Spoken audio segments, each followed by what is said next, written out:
As 28 new governors are set to emerge this weekend, about a third of the states in contention have emerged as battlegrounds. While most of the battleground states are in the southern part of the country, the emerging political realities in the north have also moved some states considered safe for the respective ruling parties before now to toss up. We'll be talking about this in the studio, and we have the former that's the Chief Press Secretary to the former Governor of Osun State, Ismail Omipidan, in the studio, and also he is joined by the spokesperson, Coalition of Northern Group, Mr. Samaila Musa, with us here in the studio. Thank you so much for joining us in the studio. The pleasure is mine. Good morning.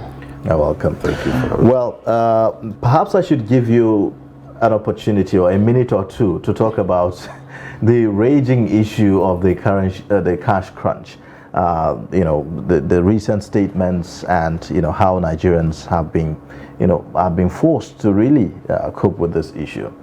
Well, for me, it is unfortunate in the first instance that we had to go through this because if you look at the CBN Act, which empowers it to change the currency, it specifically stated that a reasonable period should be given for the new currency to take effect. And when you say reasonable, I am not sure anybody will say that 3 months is reasonable enough.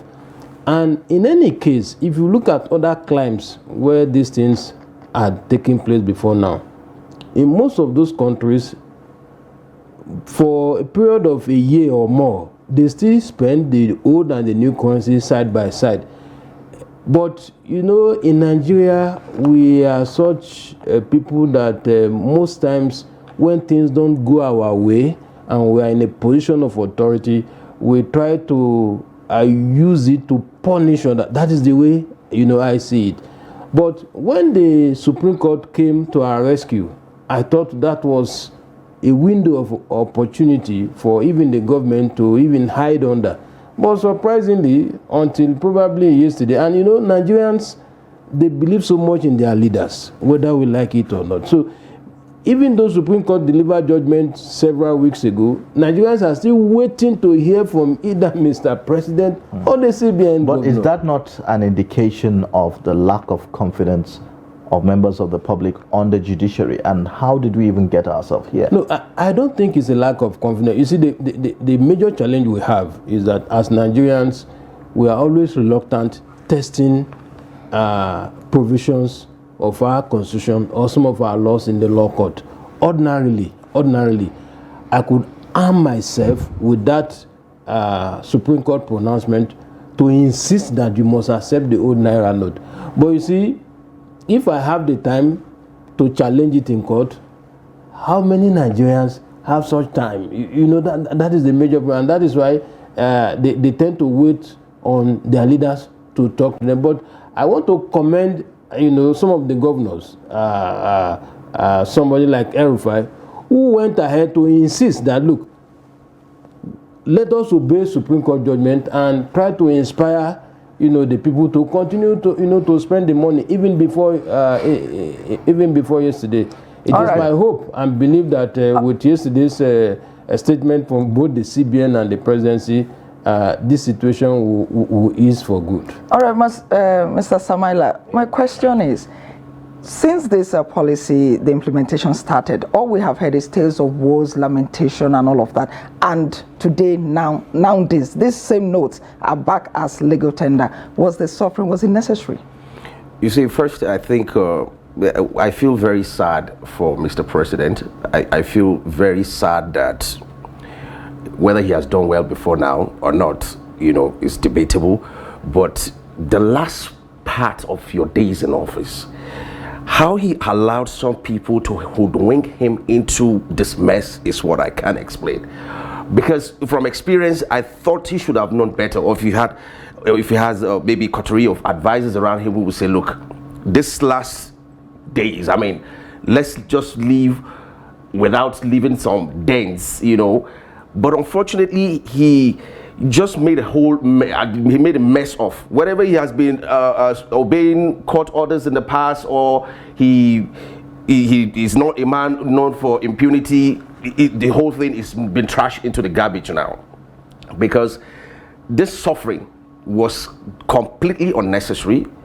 You have made people have lost their lives even, because it's only when things happen in big cities that we get to know about them.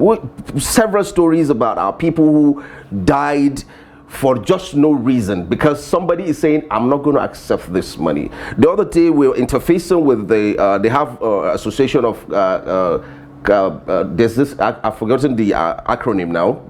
They take foodstuff and cattle from the north to the south, and a lot of them were stranded in the village markets because some people have enough money to buy up to like 10 trailers. They move from one village market to the other, and the villagers are saying, look, I don't even have a bank account if you want to do a transfer. They say, oh, we have the old money. He said, no. They said, the government said they are not accepting the old money. You understand? So these guys became stranded, and this suffering was just unnecessary. People are sleeping in the banks for what reason?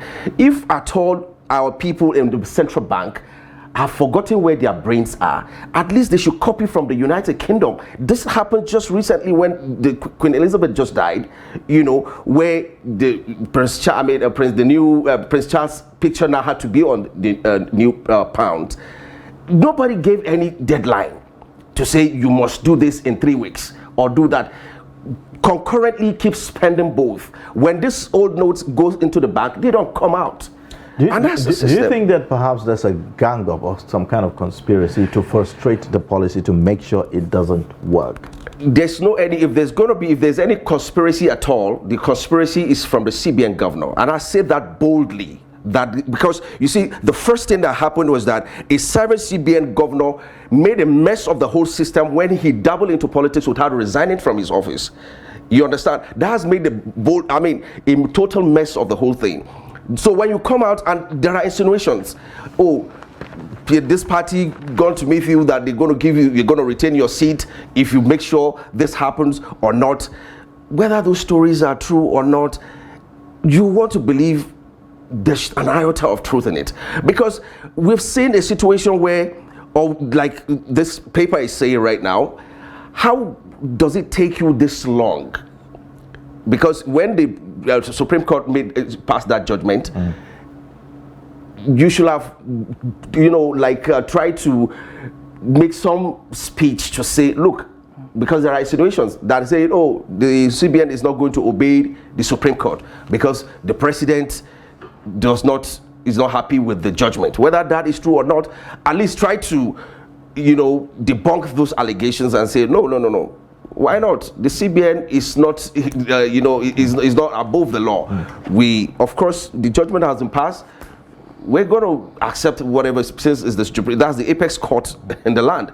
So, but the silence itself sends so much fear into the minds of people. And like the point you're saying that is because the people don't have confidence in the judiciary, that's absolutely not true. Because like he rightly pointed out, if I have the means of approaching the court because somebody's saying, I'm not going to accept this note, we're about 200 million people. How many people will have that time?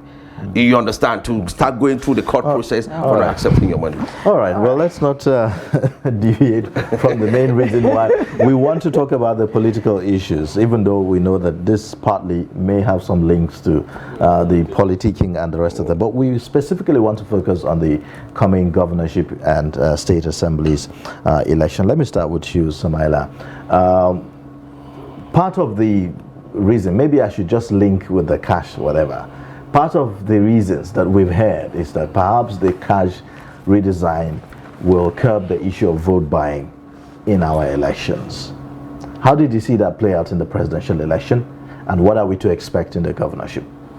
Well, if the reports I got from the feed is anything to go by, I think those who are in the habit of giving people money to vote for them still had their way. It's just that you didn't see the cash, but money got to some of them. But you see, the major challenge is we need cash not only to give people to vote. There are other logistics. For instance, the agents, you need to pay them.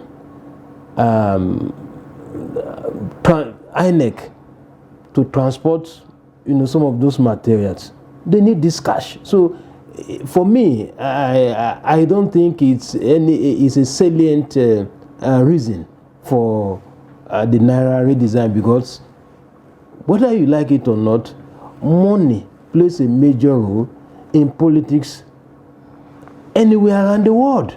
It's just that the modus operandi may differ.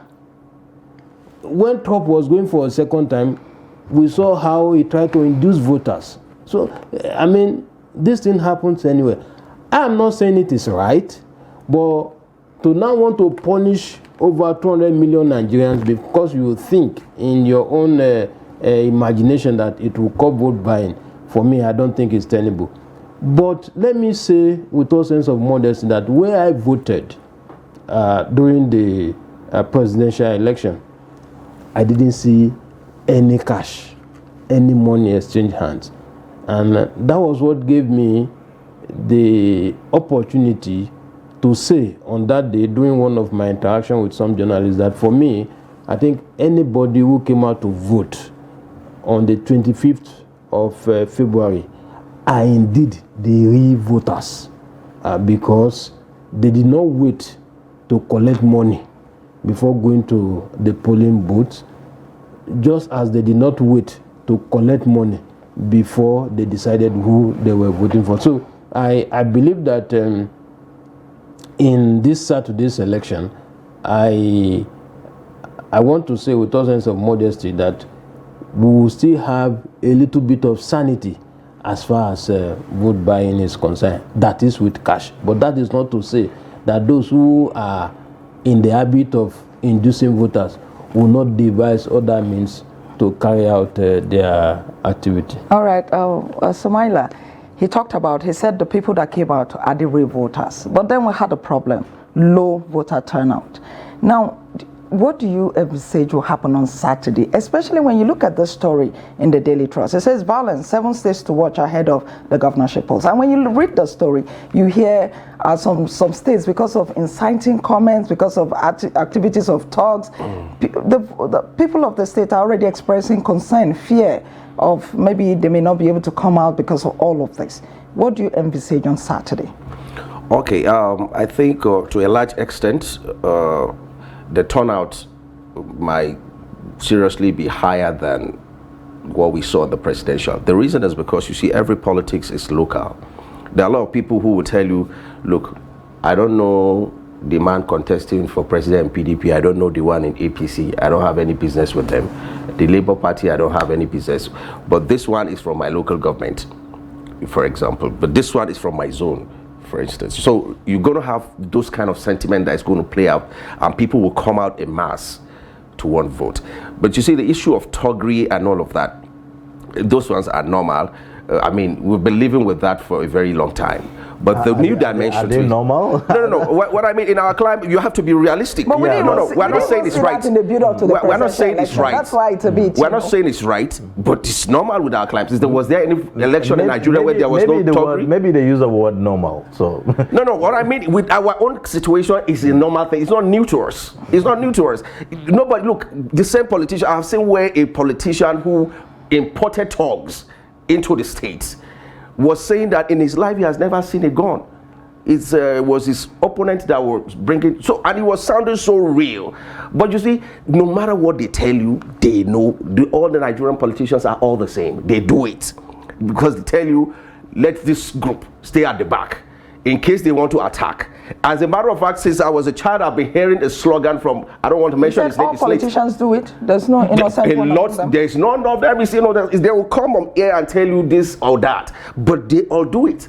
I know if a politician says, when I was a child, he was saying that whenever you go for campaign and you hear this, because you're saying it Hausa, and you hear there's any kind of anything you don't seem to understand.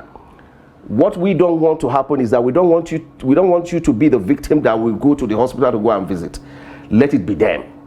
We prefer to pay whatever fine we need to pay because we injured them. You understand? So it's normal in our climb, but we're not saying it's right. It's not new.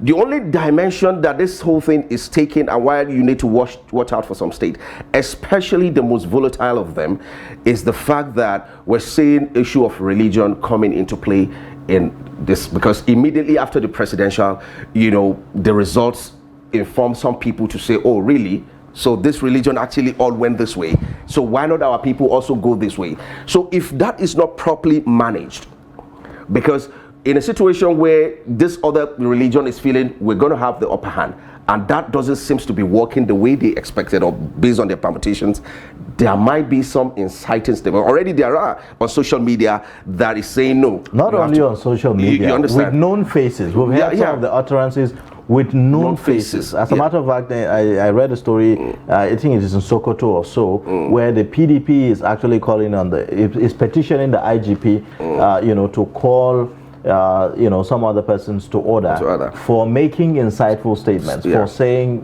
things like attacking other people and the rest of them. So that's going to take me to the next question that I'm going to ask: the role of security personnel in all of this.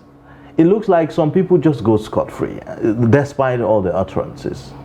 Well, I agree with you because in Osun, where I come from, it took us a lot of troubles to get some of the non-political thugs arrested. Like I said yesterday in one of the radio programs, I stated it emphatically that, look, if APC governed Osun, at least in the last 4 years until November, and we did not witness the spate of violence we are witnessing in just 3 months in Osun, clearly you should know who is fomenting trouble. And I went further to state clearly that the chieftains of the PDP, they were on tape, doing their campaigns. In fact, they were the ones who were doing the video themselves. And so they posted the video themselves on the social media. And so you could hear the kind of inciting statements, utterances they were making. In fact, one of them, who is now a House of Reps elect, he said when he was assisting others during the election, that he was carrying guns. And now that it is his own turn for the election, that he will deploy grenade and bomb. Wow. He stated it clearly. And I was amazed that even after saying so, with evidences, he still walked freely. And he was able to carry out his threats on the day of election to the extent that in the area where he came from, the other party had no opportunity to come out to vote. Now, when all those were happening, the government didn't say anything.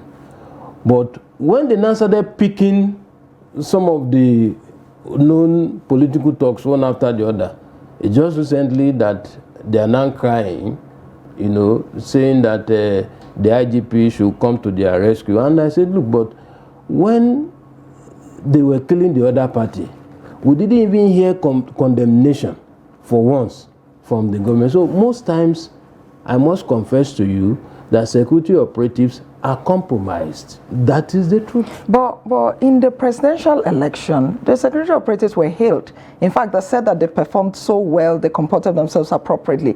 However, I do understand that the governorship election is a different ballgame altogether, where it's now individual states.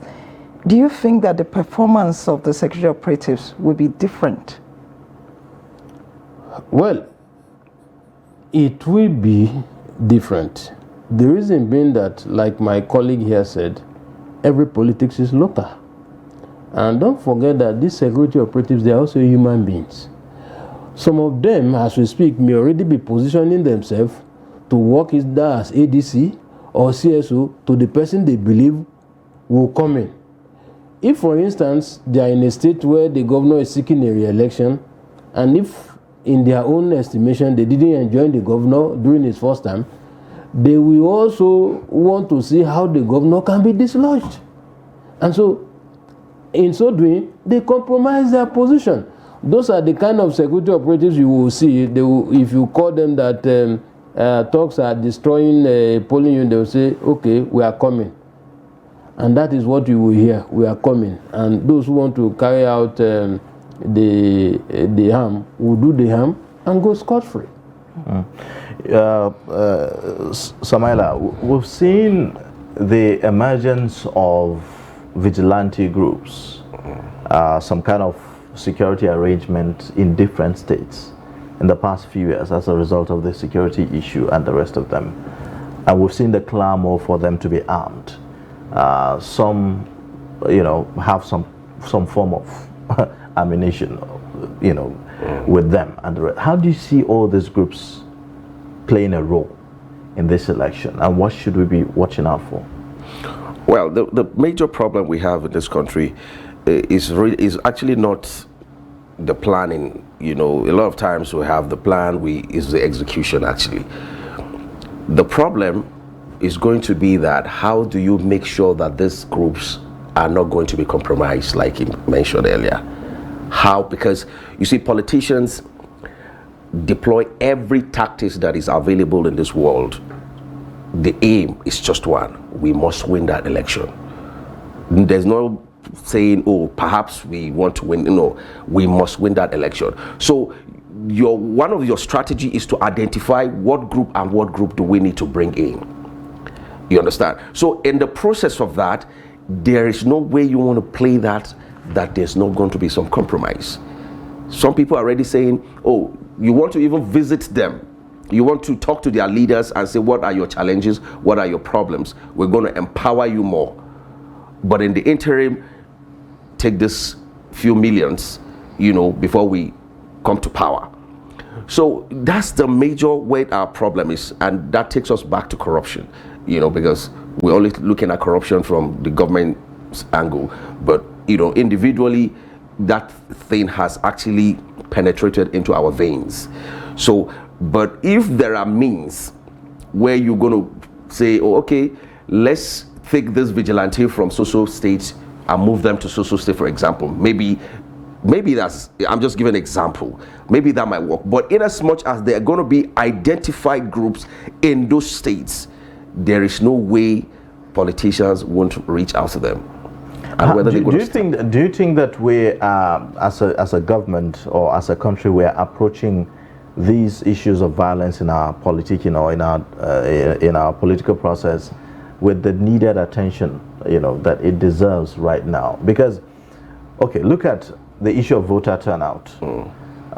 We've seen a consistent drop in the voter turnout, and largely due to the issue of security and violence in our process. Since 1999, we've seen consistent drop. In the last presidential and National Assembly elections, we saw about a 27-28% voter turnout, which is much lower than what we had in the previous election. So it has continued to drop.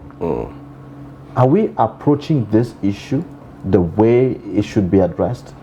Okay, I think whether it was here or in another studio somewhere, I mentioned it when the drive for PVCs was going on and all of that. And I said, look, there's a chunk of the populace who, the major reason why they get in the PVC is just as a means of identification. They don't have a driver license, they don't have international passport. The next one that is easier for them to get is the PVC.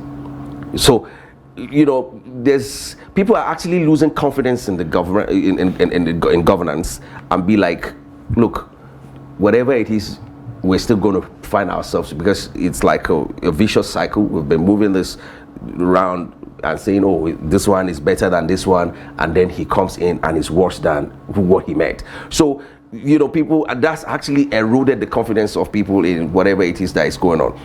But apart from that, there's so much fear based on the vituperations and all of that, to say, look, how safe are you when you go out to vote? As a matter of fact, I saw where parents were making calls to their children, because when I was with a friend who is old, his elderly father was calling him to say, please, just stay indoor, the day of election, because we don't know what's going to happen. So there are going to be several of those kind of calls, because everybody's afraid for their lives. There are instances where in those places, there are terrains where even this particular presidential election, you know, there were threats. You understand? So all those issues come together to say, look, if you like yourself and you want to stay alive, stay indoor. So we're going to see that keep going on. But you see, the outcome of the presidential election actually is something that is going to overheat the polity the more. The reason is because some people have already won the election in their hearts. All right. And so to hear otherwise is not something they actually manage. Yeah. You know. All right. So apart from the inciting comments and all of that, there's something else the politicians are doing. We have seen them becoming very nice to citizens. We have seen them paying teachers, giving teachers 500 million in some states. We've seen them lifting ban on motorcycle operations. We've seen some releasing prisoners, you know. And last week when there was an accident in Lagos, within minutes, we saw the 3 top governorship candidates that were there with their medical teams, and you know, and I saw some people commenting on social media saying maybe every week should be election after all, you know. So I'm wondering, do you think that this last minute performance, as it were, is enough to sway the mind of voters? Because some of them are seeking re-election and they have had 4 years to do some of the things that they're doing now. Yeah, okay, so majorly that's been the norm in Nigeria. As a matter of fact, we saw a little deviation from what used to happen. In the past, it will be that a governor is going to a meat seller to go and buy corn and eat there with people and shake hands with Okada people and go to hairdressing salon and all of that. But I think they've advanced now, you know, trying to render some community service away from the buying akara and all of that. But you see, election is always assumed to be Judgment Day.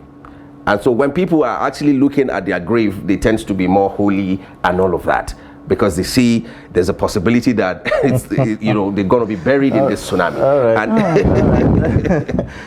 Samaila, maybe you want to chip in here. Well, just a minute. Yeah, I agree with him absolutely. But to answer your question, I don't think it should be, because if for 4 years you didn't deem it fit to give me water, and in the 11th minute you are now giving me the water, what is the guarantee that after renewing your tenancy I will continue, you know, to get the water? So if the water you gave me had been consistent, I can say, okay, well, if even when you didn't need anything, you gave me this. So now, even if you are giving me this, I won't conclude that it's because you know you needed something. So in all, I think the decision should lie with the voters. They should be conscious enough to know what they want.